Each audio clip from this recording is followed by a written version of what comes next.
puedan ver como iglesia, Señor, juntos, de ese amor que tú has derramado sobre nosotros, y que ellos también puedan arrepentirse, Señor, y reconocerte como su Salvador, Padre. Gracias por los hermanos que están trabajando y en espíritu y en verdad también siguen adorándote. Te damos gracias por nuestra hermana Manuela allá en Alicante, Señor, que está conectada por Zoom para que ella también pueda gozarse, Señor, junto con nosotros en este culto. Recordamos a nuestra hermana Angelita, Señor, que tú seas con ella, recuperándola, que su fe no decaiga. Igualmente para todos los hermanos que tienen algún tipo de dolencia, Señor, y no nos acompañan, para que esa fe siga creciendo cada día, Señor. Porque separados de ti nada podemos hacer, Señor. Tú eres nuestra vida, Señor. Tú eres todo en nosotros, Señor. Gracias por el grupo de alabanza, Señor, que ha preparado estos cánticos para ti. Y queremos cantar fuerte, Señor, que tú nos escuches. Que en todo tiempo, Señor, tú puedas glorificarte con todo, Señor. Gracias por los niños también, por los jóvenes de todas las edades que como iglesia, Señor, nos reunimos este día para darte toda la gloria, Padre. Te damos todo en tus manos en el nombre de Cristo Jesús. Amén.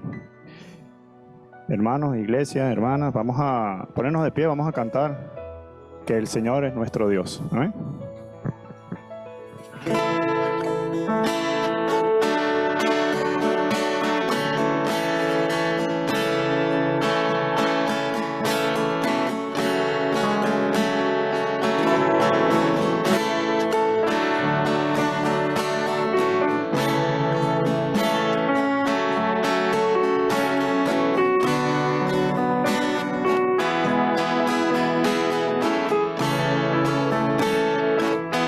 Señor mi Dios, al contemplar los cielos, el firmamento y las estrellas vi, al oír tu voz en los potentes truenos y ver brillar el sol en su cenit,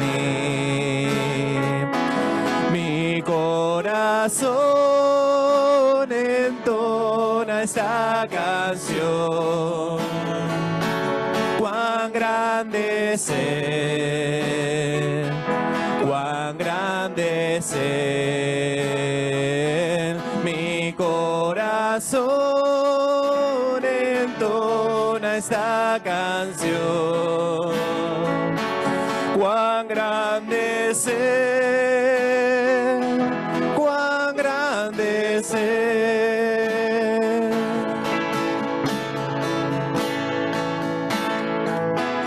Al recorrer los montes y los valles y ver las bellas flores al pasar, al escuchar el canto de las aves y el murmurar del claro manantial, mi corazón entona esta canción. Cuán grande es Él, cuán grande es Él, mi corazón entona esta canción. Cuán grande es Él, cuán grande es Él.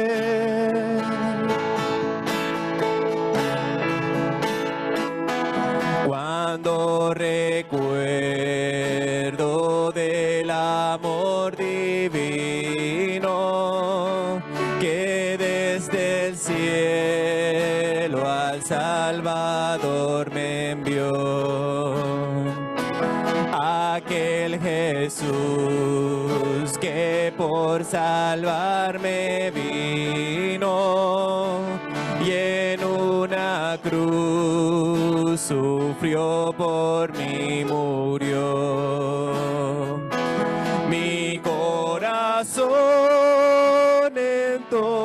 entona esta canción. Cuán grande es Él, cuán grande es Él. Mi corazón entona esta canción. Cuán grande es Él, cuán grande es Él.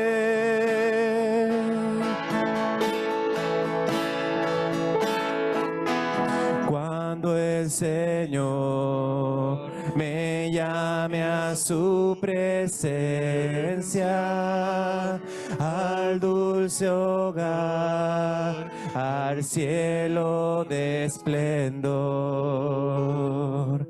le adoraré cantando la grandeza de su poder y su infinito amor.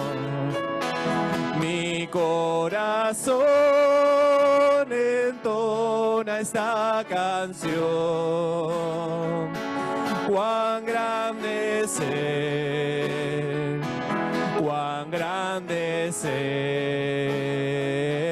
Mi corazón entona esta canción. Cuán grande es Él, cuán grande es Él.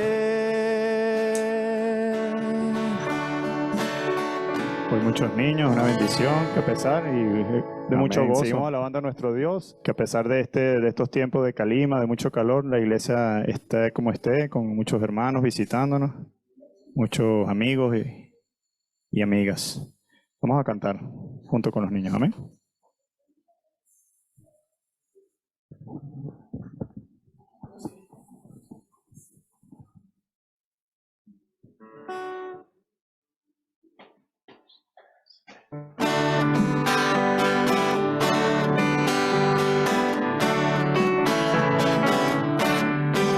En toda mi vida ha de verse a Cristo, en toda mi vida ha de verse a Él. En mi caminar, en mi hablar, en mi dormir, en mi despertar, en toda mi vida ha de verse a Él. En la cocina ha de verse a Cristo, en la escuela ha de verse a Él. En mi caminar, en mi hablar, en mi dormir, en mi despertar, en toda mi vida ha de verse a Él. Cuando jugamos ha de verse a Cristo, cuando nos mandan ha de verse a Él. En mi caminar, en mi hablar, en mi dormir, en mi despertar, en toda mi vida ha de verse a Él.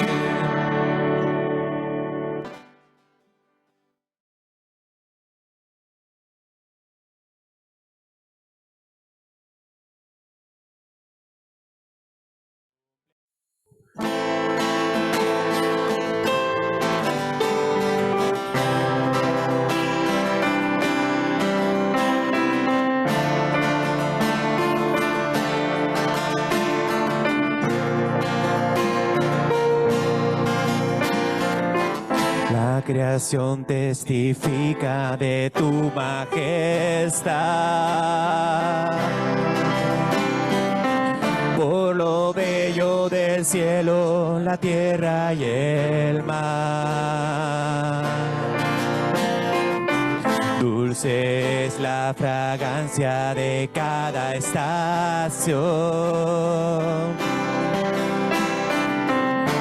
Es única cuando alaba a Dios y le canta indecibles, incontenibles. Llamas a cada estrella por nombre, Señor. Inmensurable Dios. sorprendentes, indomables, humildemente postrados caemos ante ti, inmensurable Dios. ¿Quién le ha dicho a los rayos dónde caer? O a la nieve como debe de descender. ¿Quién le dijo al sol que de brillo y calor? ¿Quién es quien lo oculta de su diaria labor? No lo comprendo, indecibles, incontenibles, llamas a cada estrella por nombre, Señor, inmensurable Dios. Sorprendentes, indomables, humildemente postrados caemos ante ti, inmensurable Dios.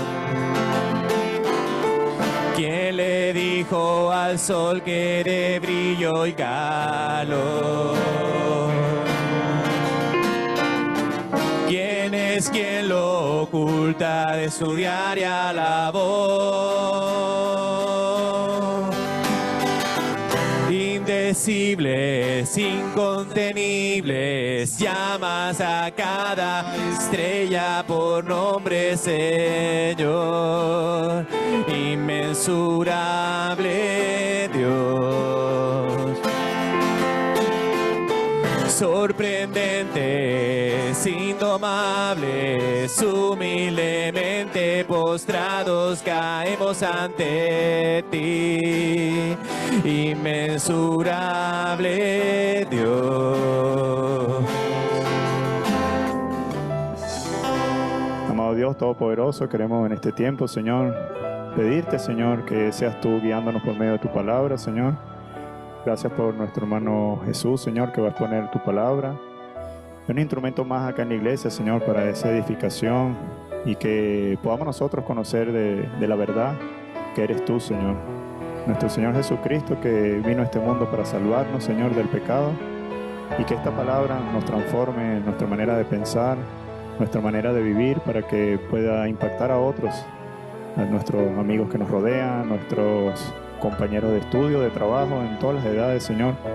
Porque eso queremos, Señor, ser sal y luz en este mundo caído, y no es más sino poner en práctica tu palabra, Señor. Gracias por los hermanos, Señor, y te pedimos que abra nuestro corazón para entenderla y también para que nos guíe, Señor, en el estudio de ella. Damos gracias por todo en el nombre de Jesús. Amén. Sí, se me escucha bien, ¿no? Sí. Buenos días, que el Señor les bendiga. Abramos nuestras Biblias en el libro de Génesis y vamos a detenernos ya en el capítulo 3. Ya hemos visto hasta aquí, la pasada vez pudimos conocer a nuestro enemigo y a nosotros mismos, pero sobre todo a nuestro enemigo y sus métodos y artimañas para seducirnos y cómo sedujo por medio de su modus operandi a nuestros primeros padres. Y vimos también cuál fue su gran error, el error del engañador, del mentiroso, del enemigo, de Satanás, de la serpiente antigua. Tiene muchos nombres, el dragón. Y vimos cómo en los versículos que estuvimos estudiando por último, vimos cómo fueron sus maneras, sus mentiras, sus engaños para hacer caer primeramente a la mujer, mediante la seducción, mediante la artimaña, mediante la mentira, mediante ser ella el vaso más frágil, al no estar acompañada por Adán. ¿Dónde estaba Adán?, nos preguntábamos en la pasada vez que estuvimos estudiando estos versículos. Pero ahora vamos a ver la cúspide, vamos a ver lo último que consiguió Satanás en ese huerto del Edén. Estuvimos viendo el origen del pecado, como dice ahí en la pantalla, el tentador y los tentados. Y hoy vamos a empezar a ver el pecado y sus consecuencias. Vamos a leer los versículos del 6 al 8 primeramente. Yo les invito a que abran allí sus Biblias y vamos a leer a partir del versículo 6 y prestemos especial atención a los verbos que se encuentran en estos versículos que vamos a leer. Dice así: la mujer quedó convencida, vio que el árbol era hermoso y su fruto parecía delicioso, y quiso la sabiduría que le daría. Recuerden que Satanás les había dicho que iban a obtener de ese fruto el ser como dioses, el ser como el creador. Eso comprendía sabiduría. Y a Eva esto le parecía interesante. Así que tomó del fruto y lo comió. Después le dio un poco a su esposo que estaba con ella, y él también comió. En ese momento se les abrieron los ojos y de pronto sintieron vergüenza por su desnudez. Entonces cosieron hojas de higuera para cubrirse. Cuando soplaba la brisa fresca de la tarde, el hombre y su esposa oyeron al Señor caminando por el huerto. Así que se escondieron del Señor entre los árboles. Hasta aquí. Vemos cómo la cosa ha cambiado. A partir de este capítulo, la relación entre el ser humano y Dios cambia. No porque Dios haya querido que lo cambiaran, no era la intención original de Dios que esto sucediera. Pero Dios, que lo sabe todo, tenía un plan. Y ese plan estaba establecido para que se cumpliese desde el principio. Pero antes de dar estudio a cada versículo, analicemos las motivaciones que a Eva le hicieron pecar, le hicieron hacer caso a Satanás. Y lo primero que podemos entender es que en Eva se crea un deseo desordenado. Las mentiras de Satanás, desordenando las palabras de Dios. Recuerden que Dios había dicho una cosa, Satanás dijo otra bien diferente. Eva dijo una parecida a la de Dios, pero no lo tenía completamente claro. Recordamos esos últimos versículos que estuvimos relatando, no los vamos a volver a leer, pero estemos recordando todo eso. Y recordemos que las mentiras de Satanás tratan de desordenar la palabra de Dios para que nosotros dudemos de la veracidad de su palabra. Y por este desorden que Satanás provoca en los pensamientos de Eva, provoca la curiosidad de ella y no tiene claro que las palabras de Dios sean exactamente así. Y ante esos deseos desordenados, no se preocupaba tanto por el árbol, sino en sus nuevas necesidades. Ella tenía nuevas necesidades de repente. Antes de que Satanás hablara con Eva, ellos tenían todas sus necesidades cubiertas, no tenían necesidad de nada. Recordemos las palabras: y vio Dios que era bueno en gran manera. Es decir, perfecto, ya no hace falta hacer nada más. El hombre y la mujer no necesitan nada más. Todo lo que ellos necesitan, lo que Dios sabe que necesitamos, ya lo tienen. Y lo que no tenemos, Dios no nos lo dio en un principio. Lo vinimos adquiriendo después. Entonces, ella necesitaba complementar, necesitaba rellenar sus nuevas necesidades. Ahora ella había cambiado de opinión y había aceptado las palabras de Satanás y había despreciado las de Dios. Lo segundo que podemos analizar es la avaricia que aparece de repente en el corazón de Eva. Empezó a sentirse insatisfecha con lo que el Creador ya le había dado. Y empiezan a ver el árbol como el camino a la mejora. Esto pasa también en las iglesias. Muchas veces no nos conformamos con lo que tenemos en nuestra iglesia y necesitamos mejorar. Pero una mejora en el mal sentido de la palabra. Es bueno mejorar en la iglesia y de hecho mejoramos. Cada día la palabra de Dios es mucho mejor explicada, es mucho mejor entendida. Tenemos un conocimiento en la actualidad de la palabra de Dios y sus enseñanzas que nuestros padres y los padres de nuestros padres no poseían. Y esto es porque Dios es generoso en misericordia y nos da sabiduría para poder entender su palabra.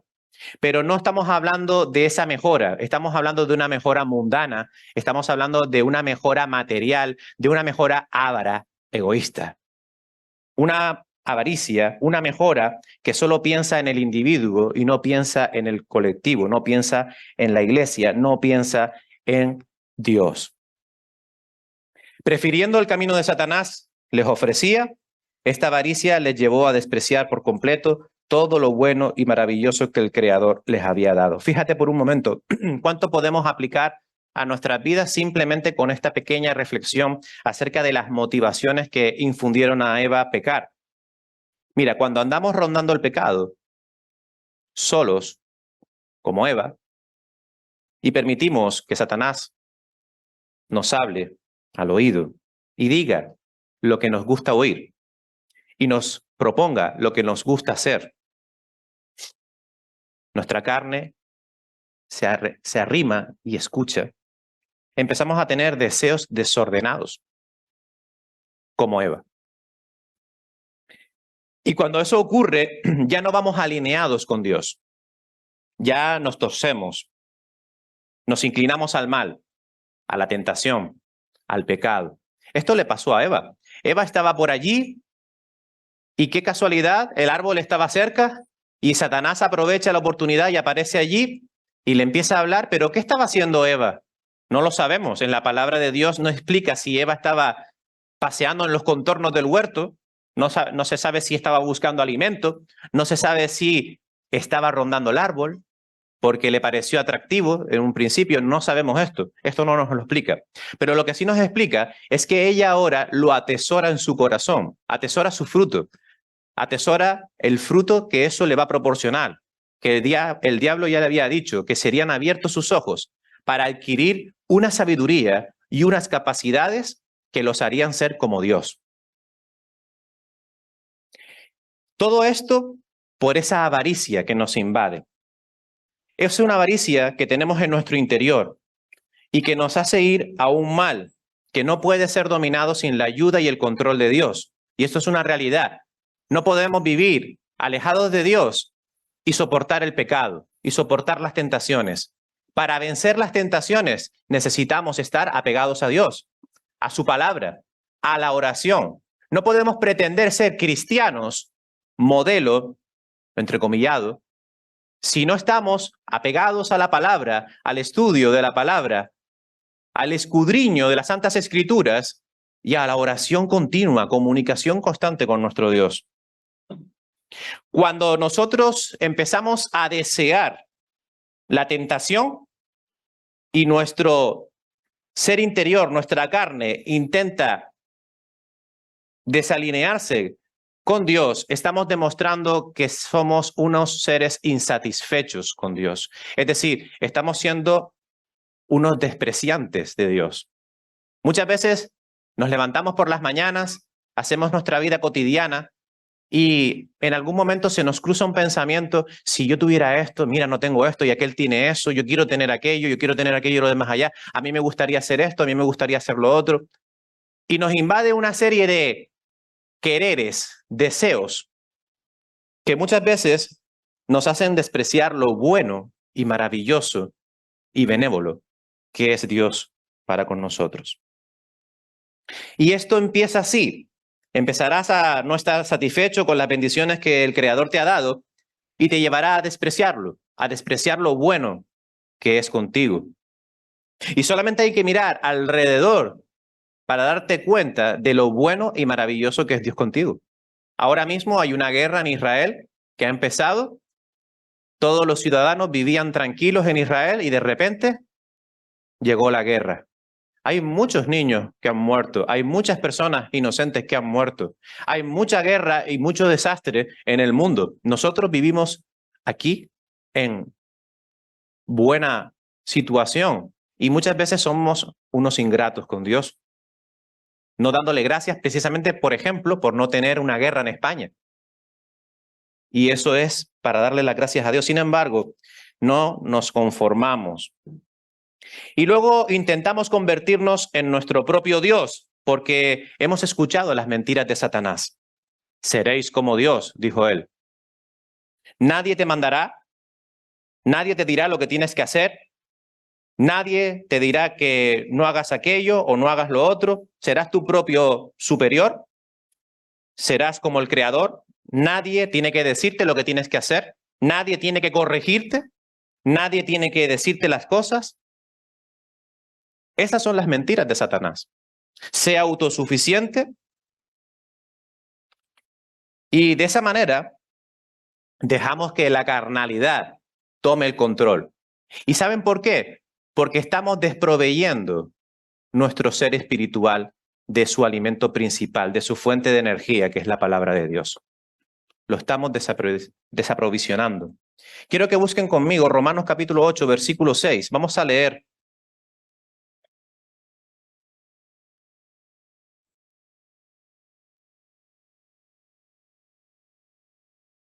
Lo que ocurre cuando no le damos el lugar adecuado y el momento adecuado y las veces adecuadas a la palabra de Dios en nuestras vidas.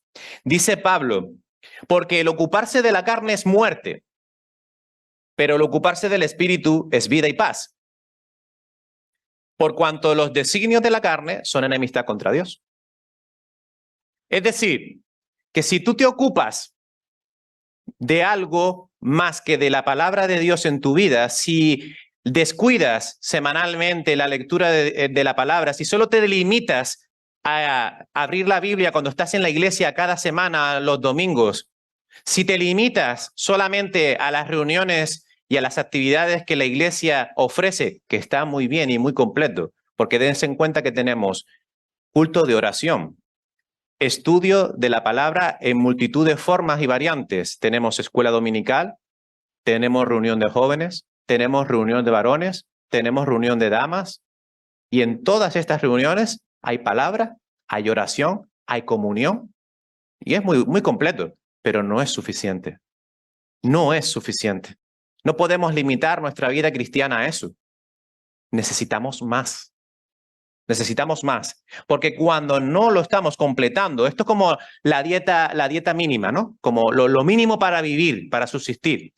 Pero si no te alimentas con unos complementos alimenticios espirituales que encontramos en nuestra Biblia diariamente, en nuestros devocionales diarios, en nuestras reflexiones diarias, estás creciendo raquíticamente y probablemente tengas anemia espiritual. Primera de Juan, capítulo 2, versículo 16, Primera de Juan 2:16 dice, porque todo lo que hay en el mundo, los deseos de la carne, los deseos de los ojos y la vanagloria de la vida no provienen del Padre, sino del mundo. Y esto nos pasa. A Eva le pasó. Ella vio un árbol que estaba prohibido, un fruto que estaba prohibido. Eso representa la vanagloria del mundo. El deseo de la carne, el deseo de los ojos. Y ella prefirió, tomó la decisión. Ella podía haber evitado, nadie la obligó, pero sin embargo ella optó por desobedecer a Dios. Eso no proviene del Padre. Y todo lo que no esté de acuerdo con la palabra de Dios, todo lo que no esté de acuerdo con las enseñanzas bíblicas que tenemos en este sagrado libro, tampoco tienen que estar en la iglesia. Tampoco. Nada de lo que esté fuera, que no agrada a Dios, debe de estar aquí dentro. Porque nosotros nadamos contra esa corriente. Nadamos contra esas tendencias. Nadamos contra esos sistemas. Nadamos contra todas esas fórmulas que otros hermanos realizan en sus congregaciones. El Señor Jesús nos dijo, velad y orad. Velad y orad. ¿Por qué? Porque es agradable velar y orar. A nadie le gusta pasar el sueño mientras ora, que no. ¿Cuántos se quedan dormidos orando por la noche? Yo el primero. A nadie le gusta, pero velad y orad. ¿Pero para qué? Para que no entremos en tentaciones, que es tan sutil. Parece, pero no es.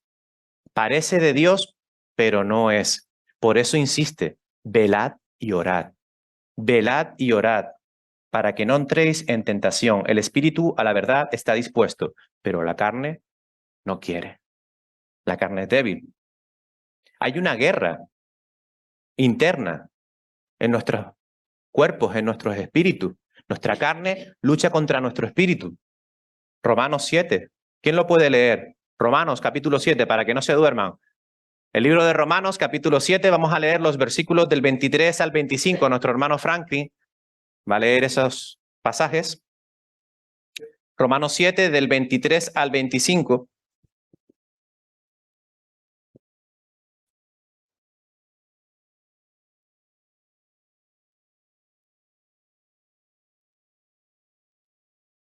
Dice la palabra, pero veo otra ley que se revela contra la ley de mi mente y que me lleva cautivo a la ley del pecado que está en mis miembros.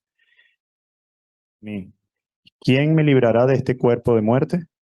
Gracias doy a Dios por Jesucristo, Señor nuestro, que yo mismo con la carne a la ley del pecado. Amén. No quiero que entendamos este mensaje como un mensaje que no tiene esperanza, como un mensaje que no tiene solución, como un problema del cual no hay esperanza ninguna. No quiero que entendamos eso, porque como tal como dice Pablo, Pablo está explicando aquí que él tiene un problema grave, un problema, como decimos en Canarias, muy chungo. Tenemos un problema chungo aquí.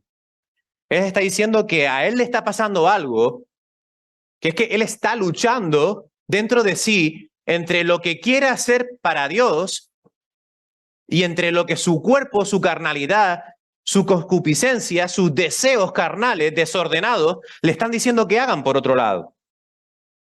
Es un problema grave. Y se llama a sí mismo miserable. Pablo, fariseo de fariseos. Estamos hablando de quizás la persona más docta dentro de la palabra de Dios con respecto a las Sagradas Escrituras. Estamos hablando de Pablo. Y él mismo se llama miserable. Si él es miserable, ¿qué soy yo? ¿Qué soy yo? Que llegué al Evangelio con 18 años. No tengo la misma trascendencia que Pablo. Ninguno de nosotros tenemos la misma trascendencia que Pablo. Miserable de mí, dice Pablo. ¿Quién me librará de este cuerpo de muerte? Pero fíjate que este mensaje no es para que digas, qué chungo, vámonos. Esto ya no tiene solución, cerremos la iglesia, vámonos. No, no, no. Dice, versículo 25, gracias doy a Dios. ¿Porque soy súper bueno? No. ¿Porque soy súper buen predicador? No.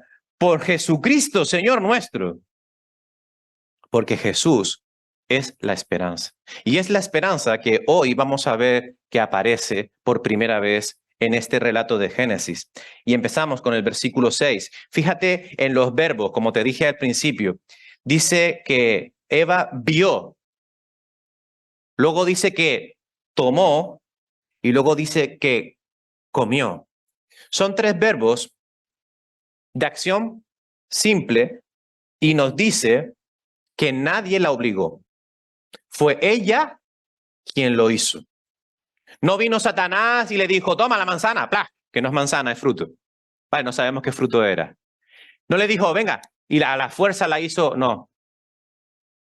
Él lanzó su mentira, pero ella fue la que cometió el acto.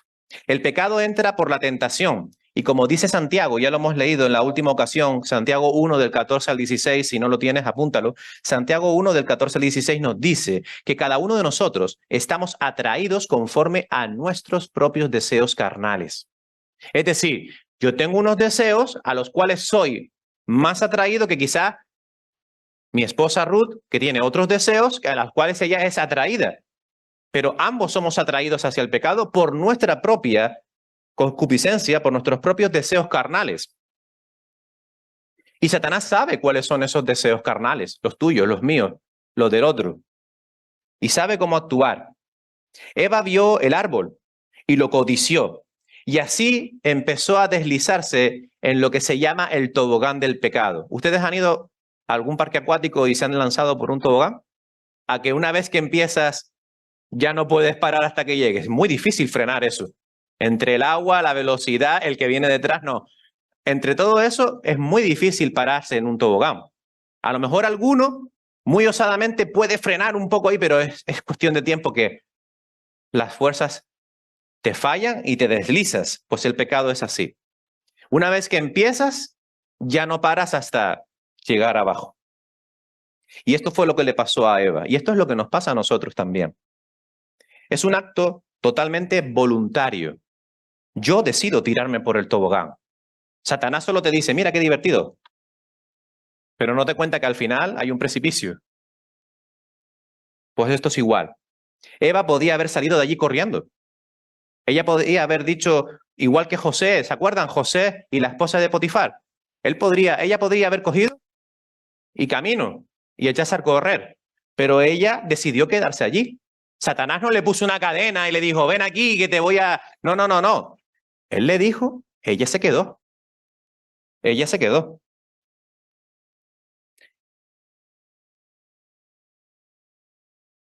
Nadie dijo que estuviese entre la espada y la pared, sin opciones. Nosotros cuando somos tentados, tampoco somos forzados a cometer pecado. Somos nosotros solitos los que metemos la pata, la mano o la cabeza. Seducidos, sí. Tentados por Satanás, de acuerdo. Pero voluntarios, por supuesto que sí. Pablo declaró a los corintios esto mismo.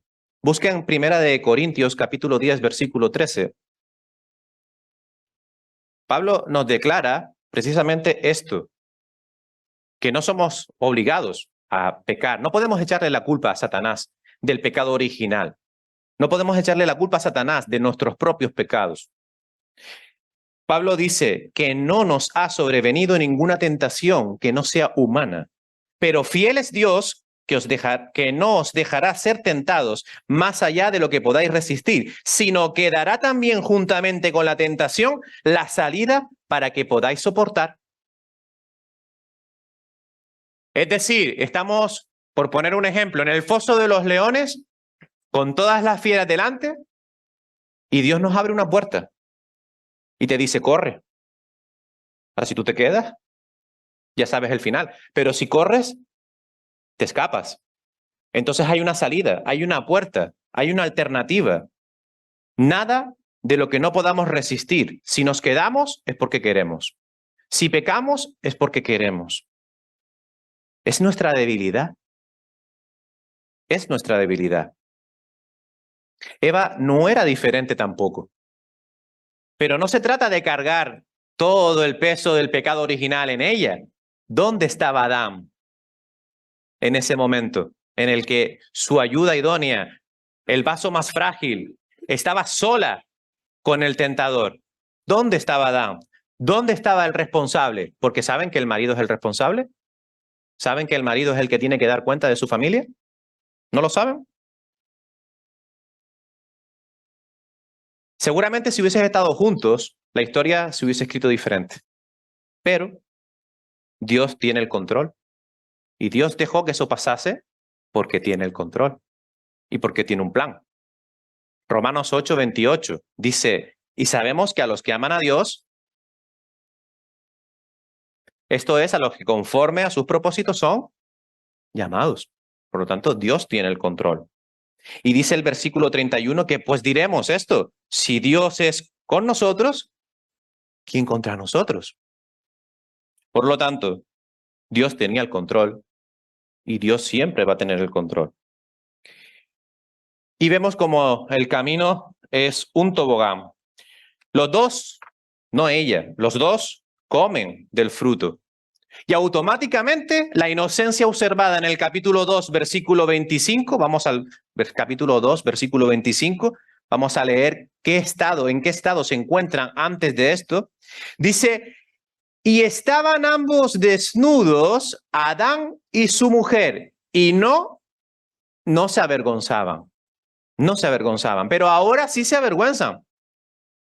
Sí se avergüenzan. La inocencia es sustituida por la culpa.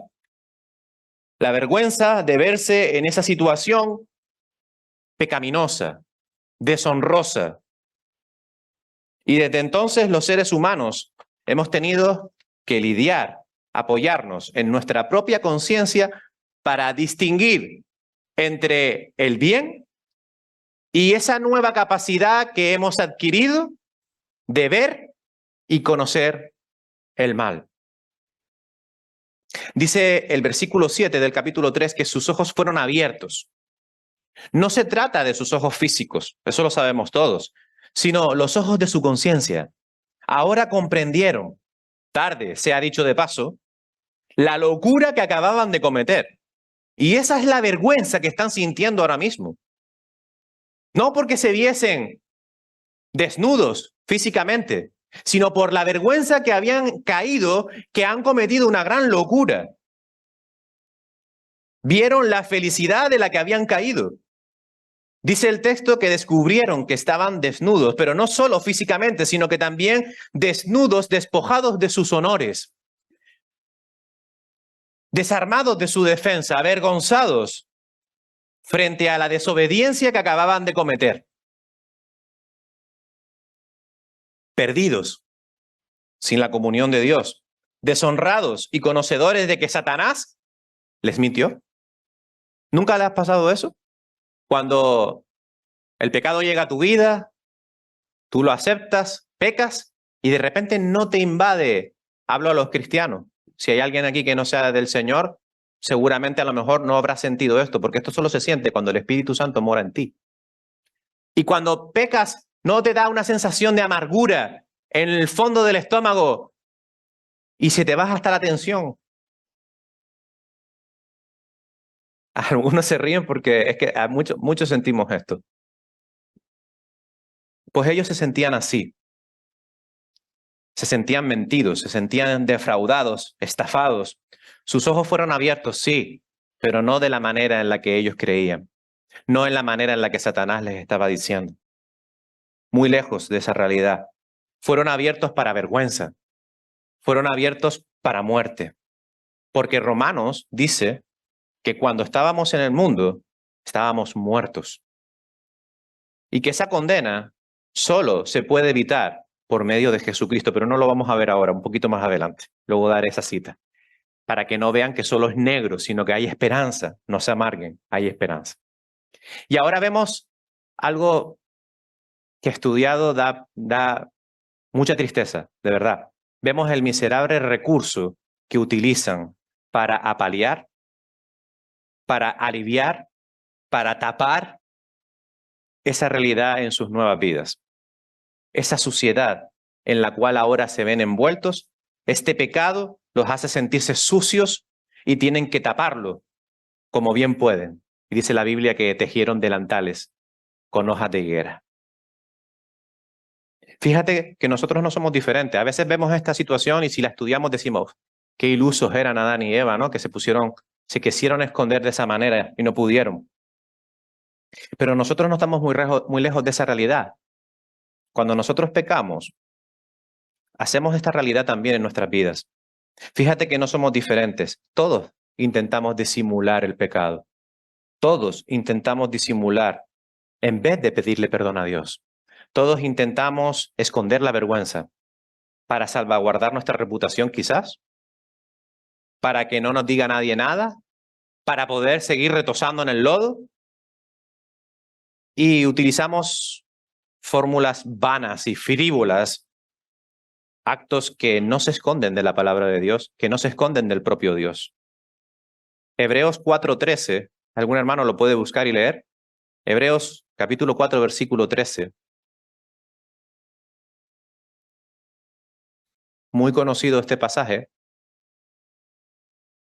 No hace falta que entre el micro, cualquier hermano que lo pueda leer, se ponga en pie y lo lea. Nuestra hermana Auri.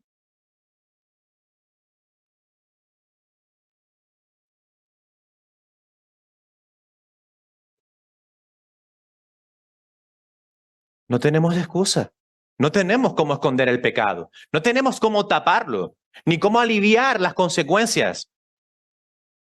Estamos haciendo lo mismo que hizo Satanás cuando le explicó a Eva, no moriréis. Es decir, tranquilo, no es tan grave. Eso es lo que nosotros decimos en nuestros corazones, en nuestras mentes. Tranquilo, no es tan grave. No pasa nada. ¿Has pecado? Bueno, no pasa nada, tranquilo. No va a pasar nada. Ya, nadie se va a dar cuenta. Sigue. Pero no hay nada que se esconda de los ojos de Dios. Pero tampoco tengas miedo. Es tan fácil como lo que vamos a leer ahora. Segunda de Crónicas 7:14 dice, si mi pueblo que lleva mi nombre se humilla y ora y me busca y abandona su mala conducta, yo lo escucharé del cielo, perdonaré su pecado y restauraré su tierra.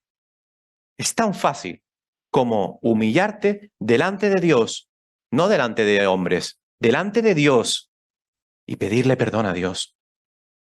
Pero si confiesas tus pecados, dice 1 de Juan 1:9, Él es fiel y justo para perdonarnos y limpiarnos de toda maldad. Es una promesa. O sea, no es que, ay, Dios perdona. No, no te voy a perdonar eso, porque lo has hecho muchas veces, no te voy a perdonar. No es así no funciona Dios. Así se creían ellos que funcionaba Dios y por eso se escondieron. Pero Dios no funciona así. ¿Qué necesidad tenemos, sabiendo que tenemos un Dios tan bueno y misericordioso, de andar ocultando nuestras transgresiones? No es que Dios no las sepa, que las sabe, pero Dios quiere que tú se las digas. Dios quiere una actitud de cambio en ti. Él lo sabe, claro que lo sabe. No se escapa nada de sus ojos, dice la palabra. Pero Él quiere que tú se lo digas. Pero no te equivoques, no nos equivoquemos. Hemos leído un pasaje, Segunda de Crónicas 7:14, que dice que su misericordia no es una licencia para seguir viviendo igual. Esa palabra que hemos leído dice que hay que abandonar esa mala conducta. Dice buscarlo y abandonar esa mala conducta. No, lo busco, le pido perdón y al día siguiente lo vuelvo a hacer y otra vez. No, tiene que ser de verdad. Tiene que ser para enterrar. Tiene que ser para abandonar. Si no, en vano hubiese escrito Pablo en Romanos 6, del 1 al 2. ¿Deberíamos seguir pecando para que Dios nos muestre más y más su gracia maravillosa? Pablo dice, por supuesto que no. Nosotros hemos muerto al pecado, entonces, ¿cómo es posible que sigamos viviendo en el pecado? Pues, entonces, ¿por qué cuando Adán y Eva oyeron la voz de Dios paseando por el huerto se asustaron y se escondieron? Versículo 8. Fíjate que era de día.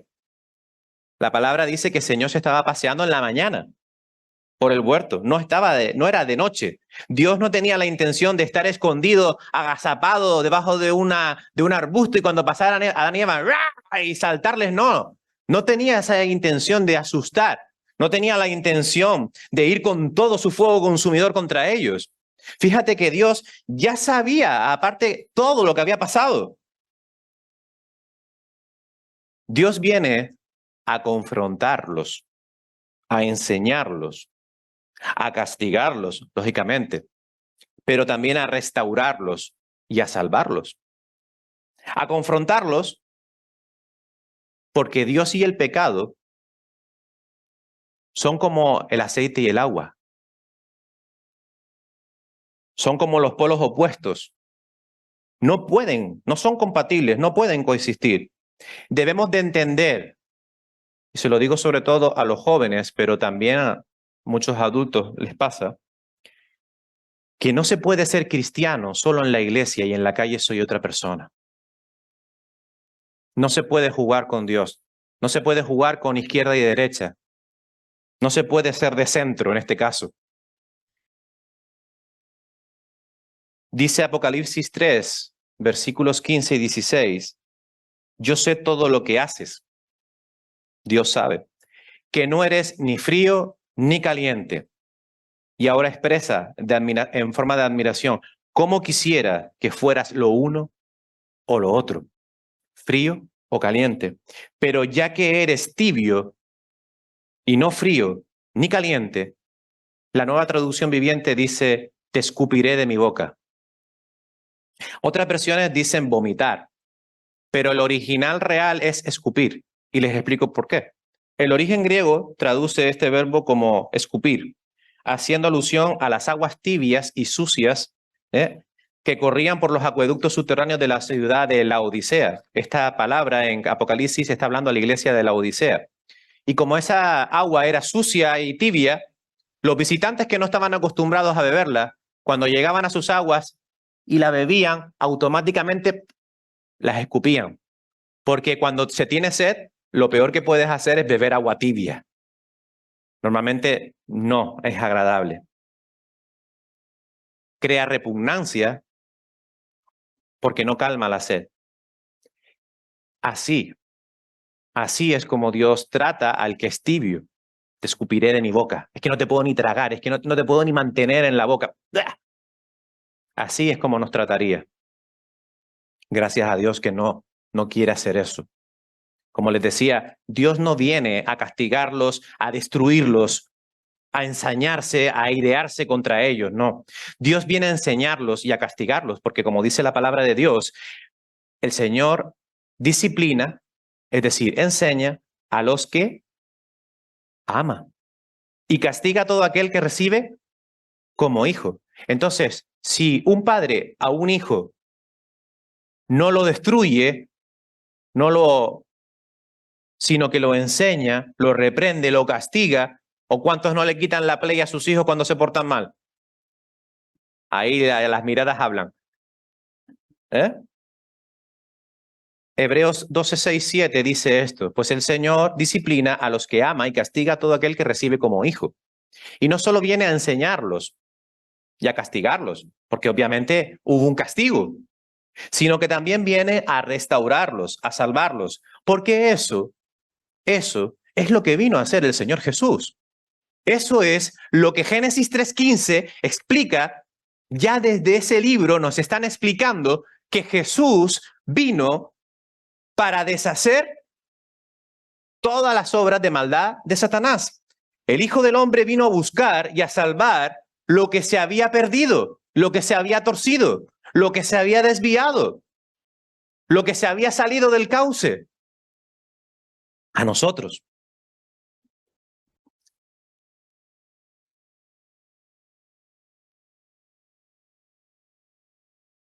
Ahora Dios, que ya los encuentra, ahora identifica quiénes son y ahora es cuando empieza el trato.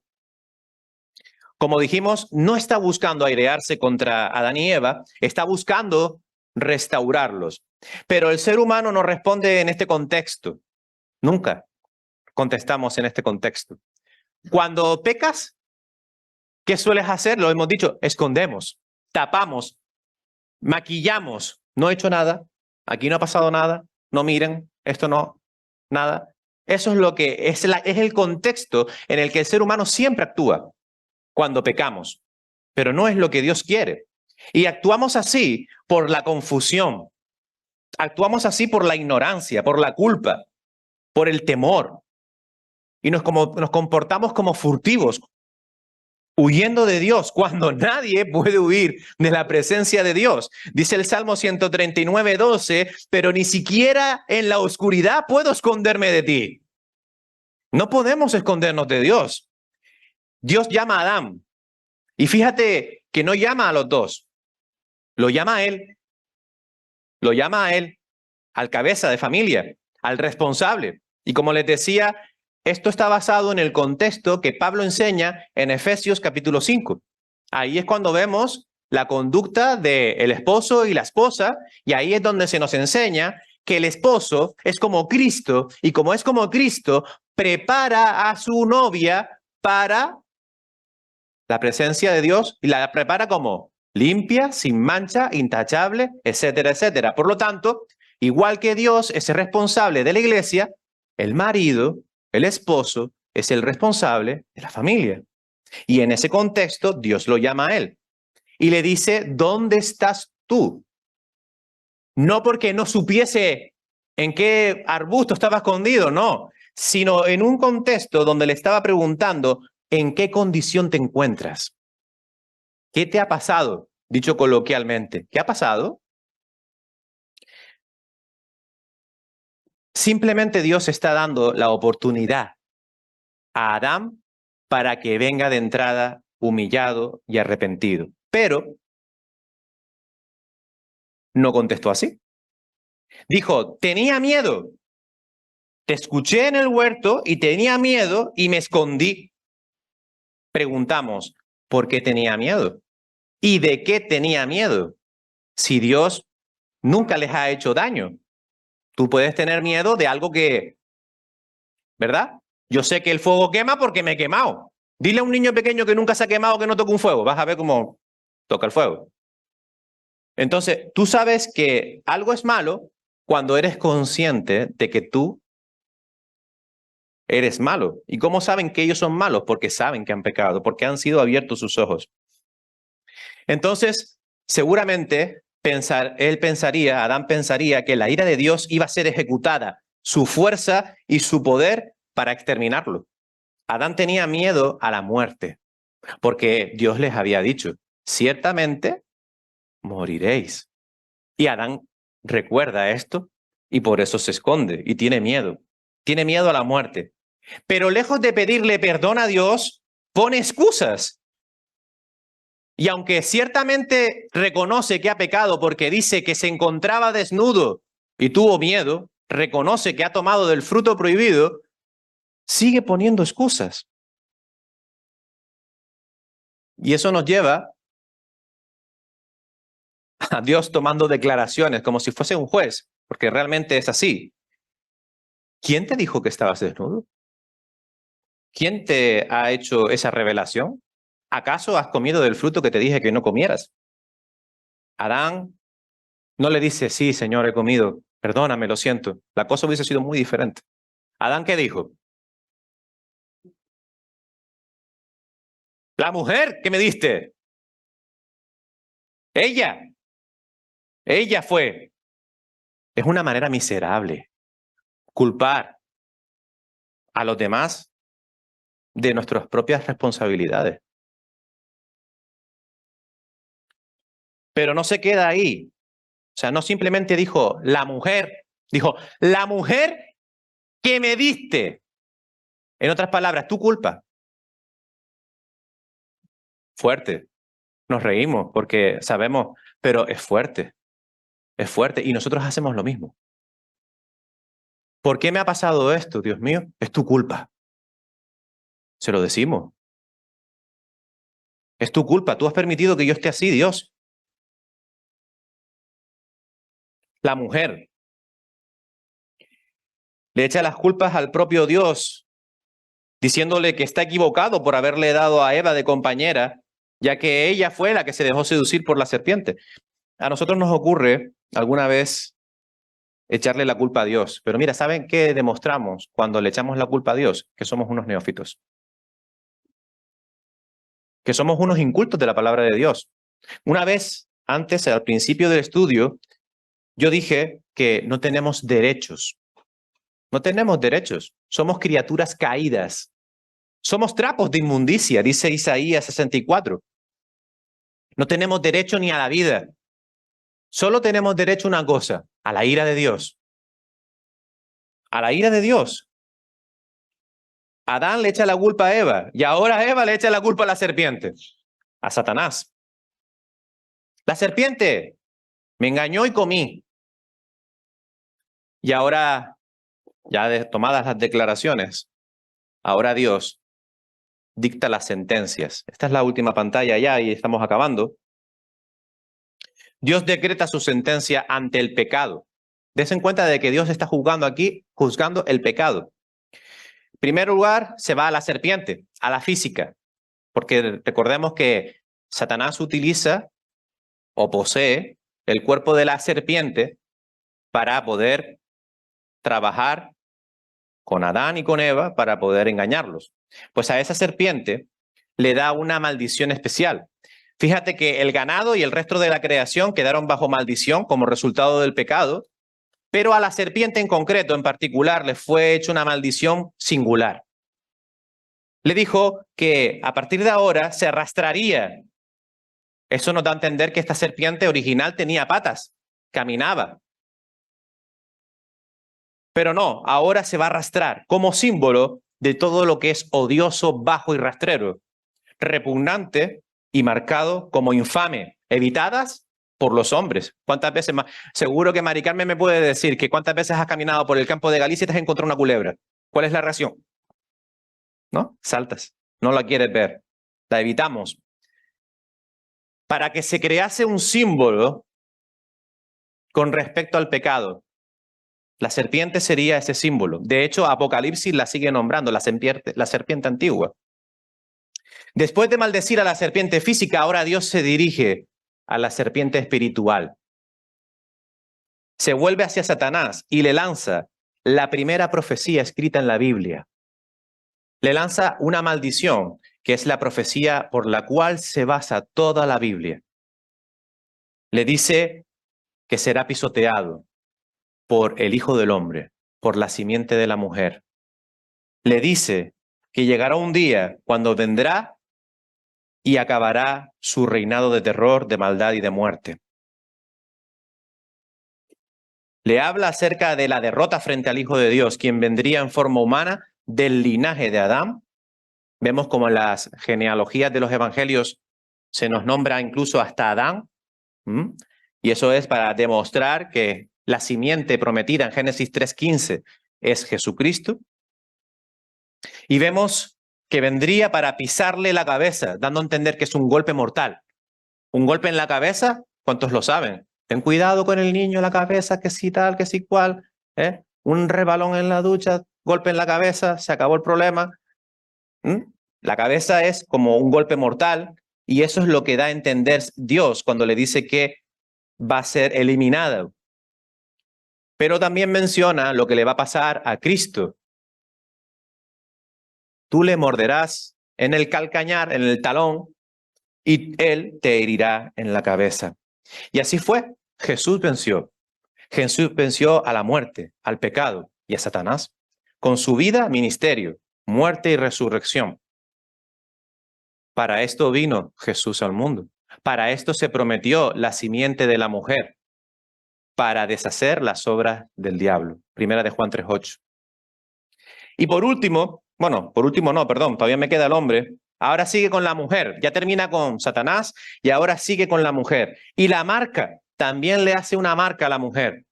La acompañará por siempre el dolor de los partos. Sirve para recordar, no para martirizar, como algunos explican.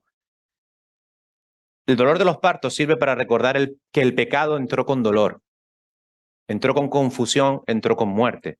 Pero al contrario, el Señor da dolor para vida. El pecado entró para muerte, pero Dios le dijo a la mujer, sufrirás en tus partos, pero para traer una nueva vida. Esto para llevarla y para llevarnos a la reflexión y al arrepentimiento continuo. Porque de cierto, ella da a luz sumamente con muchos dolores. Me cuadra de los dolores. Hemos tenido 2 y yo he visto a Ruth y duele. Duele sin sentirlo, imagínate sintiéndolo, ¿no? Es así. Con dolor físico y psicológico, porque no solamente se trata del cuerpo, también ahí la mente, ¿verdad? Pero después de ese dolor llega un gozo tremendo, porque nace una criatura. Juan 16:21 dice que después de la angustia del parto llega la alegría de un hijo. Lo mismo pasa con el pecado. Después de todo, al final, el sufrimiento, llega la esperanza. La esperanza es Cristo. Y ahí es cuando le dije, todavía no digo ese pasaje, lo digo ahora. Romanos, capítulo 5, versículos del 1 al 5. Es un pasaje conocidísimo que encima cantamos en la iglesia tal cual. Tal cual. Dice así, justificados pues por la fe, tenemos paz para con Dios, por medio de nuestro Señor Jesucristo, por quien también tenemos entrada por la fe a esta gracia en la cual estamos firmes y nos gloriamos en la esperanza de la gloria de Dios. Y no solo esto, sino también en las tribulaciones, sabiendo que las tribulaciones producen paciencia y la paciencia prueba y la prueba esperanza. Y aquí es donde está la clave.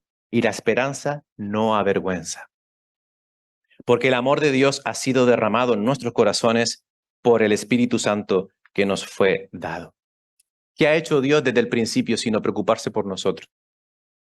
Dios podía haber dicho, bueno, se frustró el plan, venga, fuera, al polvo, los dos, listo, se acabó y empiezo algo nuevo. No hizo eso. ¿Por qué? Porque nos amó y derramó todo su amor en forma de sangre, en forma de cruz y en forma de su Hijo. Y por último, ahora se dirige al hombre. Y vemos su castigo manifestado en tres aspectos. El primero es la tierra. La tierra, la creación quedará maldita. Y este aspecto es como decir que quedará contaminada. La tierra quedará contaminada. Y todo lo fructífero y abundante de la creación va a ir poco a poco a cambiar y ya no ser lo mismo. Dice que empezará a dar cosas que serán malas. Donde antes se daban cosas buenas y ahora esto irá creciendo con el paso del tiempo y lo podemos ver. Lo estamos viendo continuamente. Aumento de la temperatura, plásticos en el mar, especies extinguiéndose, la tierra que ya no produce casi apenas alimento, etcétera, etcétera, etcétera. Eso es lo que la Biblia llama que la tierra, la creación, está gimiendo. Y está gimiendo con gemidos indecibles, esperando que el Redentor, nuestro Señor y Salvador Jesucristo, regrese para volver otra vez a regenerarlo todo. El segundo aspecto de su castigo es en sus quehaceres, en sus deleites. Dice que, en otras palabras, les está diciendo, vas a vivir amargado. En otras palabras, la tierra te va a dar fruto con el sudor de tu frente. Cada vez te será más difícil labrar la tierra. Para colmo, estás envejeciendo, ya no vas a tener esa fortaleza, Jacob? Ya no tenemos esa fortaleza de cuando éramos jóvenes, sino que ya la cosa va menguando. Ya no podremos ser tan fuertes. La fatiga vendrá a nuestra vida por primera vez. Y para colmo y último, no podremos disfrutarlo. Porque dice, porque polvo eres y al polvo volverás. Es decir, todo lo que te empeñes, vanidad de vanidades, dice el predicador. ¿Para qué? Para volver al polvo. Eso. Piénsalo, es un poco... Su vida también será cortada, ya que como dice, polvo eres y al polvo volverás. Volverá haciendo el sentido una vida agridulce para Adán, pues no podrá disfrutar eternamente de lo que consiga, sino que tendrá que volver al polvo. No obstante, y aquí termina el mensaje, pero vuelvo y repito, no es un mensaje de pesadumbre, es un mensaje de esperanza. No nos quedemos con este cuadro negativo de que el pecado original trastornó los planes, porque no los trastornó. Dios tiene un plan. Dios tiene todo controlado. Y aunque este no era el destino inicial de Dios para el hombre, sí va a ser el destino final. Porque no por nada hemos estudiado hace poco en Moclan de creación a nueva creación. Dios nos está preparando moradas en los cielos. Dios está preparando un futuro especial. Dios nos está dando una salvación y una esperanza. Y esa esperanza se materializó ya en Jesús, el Hijo de Dios, el Salvador del mundo, el vencedor del pecado y la muerte, el Rey de Reyes, el Cordero inmolado, el Alfa y la Omega. ¿Quieren más? Si aún no le has conocido, si estás aquí y no has conocido del Salvador, este es el mejor lugar para conocerlo. No este sitio, este sitio. Aquí. Porque la iglesia no es perfecta, pero la palabra de Dios sí es perfecta. Entonces aquí es el mejor sitio donde puedes encontrar a tu Salvador.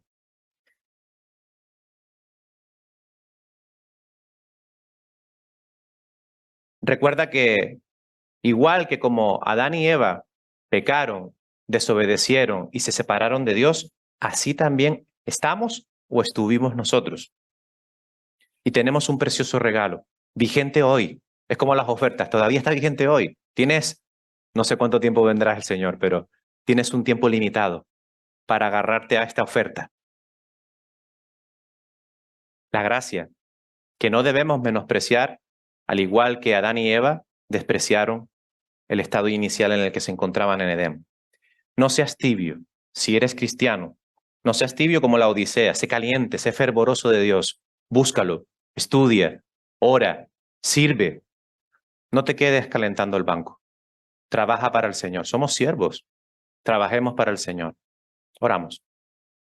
Señor y Padre Celestial, te damos las gracias por tu palabra, Señor, y por la esperanza tan grande que tenemos en Cristo. Gracias porque no decidiste exterminar a la humanidad, Señor, en el primer pecado, Señor, sino que decidiste restaurarnos, reencontrarnos, salvarnos, redimirnos, Señor. Y lo hiciste de la manera más maravillosa a través de nuestro Señor y Salvador, a través de ti mismo, humanado, encarnado. Y gracias, Señor, porque aunque no lo merecíamos, Padre, tú lo hiciste porque nos amaste y nos amas. Y tu amor se ha derramado para con nosotros. Ayúdanos a no despreciar esta salvación tan grande, Señor. Ayúdanos a no despreciarte otra vez. Ayúdanos a volver a ti de la manera correcta, humillados y arrepentidos, delante del que tiene el control de todo. Y un día volverá para poner todo en su debido orden. Te esperamos, Señor. Anhelamos tu regreso. Ven pronto, Señor Jesucristo. Pero, Padre Celestial, permite que aún todos esos que están fuera y que no conocen de ti, tengan tiempo para arrepentirse y venir, para que seamos más y para que tu gozo sea completo. En el nombre de Cristo Jesús.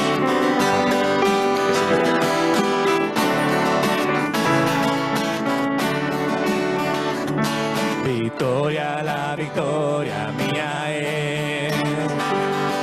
Victoria, la victoria mía es. Si mantengo mi paz, Él pelea la batalla. Victoria, la victoria mía es. Victoria, la victoria mía es. Victoria, la victoria mía es. Si mantengo mi paz, Él pelea la batalla. Victoria, la victoria mía es. Podemos subir allá y tomar la tierra, poseer de la montaña hasta el mar. Y aunque esta tierra sea de gigantes, nuestro Dios la victoria nos dará. Victoria, la victoria mía es. Victoria, la victoria mía es. Si mantengo mi paz, Él pelea la batalla. Victoria, la victoria mía es. Sol detente en Gabaón y tu luna en Ajalón. El sol se paró cuando Josué oró, porque Josué obedeció. Victoria, la victoria mía es. Victoria, la victoria mía es. Si mantengo mi paz, Él pelea la batalla. Victoria, la victoria mía es. Victoria, la victoria mía es. Victoria, la victoria mía es. Amén, Señor. Te damos muchas gracias, Señor, por este culto precioso, Señor, que pudimos elevar a ti, Señor. Te pedimos, Señor, que seas tú ayudándonos para, junto con nuestro Señor Jesucristo, Dios, obtener esa victoria sobre el pecado, Señor. Sabemos que aquellos que queremos vivir conforme a tu palabra, tú nos ayudas, Señor. Tú nos libraste de esas cadenas del pecado, Señor. Pero aún vivimos en cuerpos imperfectos, como aprendimos el día de hoy y siempre en tu palabra. Por eso te pedimos que tú nos des esa fuerza y esa sabiduría, Señor, para apartarnos del mundo, Señor. Así otros conocerán de ti, Señor, con ese testimonio nuestro, Señor, y todo es por medio de tu palabra, Señor. Esa palabra que con amor nos dejaste, Señor, para poder conocerte, conocer tu carácter, Señor, tus atributos, Señor, y así nosotros poder cumplir con la forma de que tú quieres que vivamos y estar en comunión contigo, Señor. Gracias por todos los hermanos, Señor, que están aquí, todos los visitantes, hermanas, Señor. Acompáñanos a sus lugares de trabajo, a sus hogares, a todo lo que ellos vayan a hacer hoy, y que siempre, Señor, esa fe en ti crezca cada día y que tú, Señor, nos acompañes en todo tiempo. Te doy gracias por los hermanos que también están recuperándose de salud, Señor, y queremos verlo pronto aquí en la iglesia, Señor. Te damos gracias por todo, Señor, en el nombre de Cristo Jesús. Amén. Que el Señor le bendiga.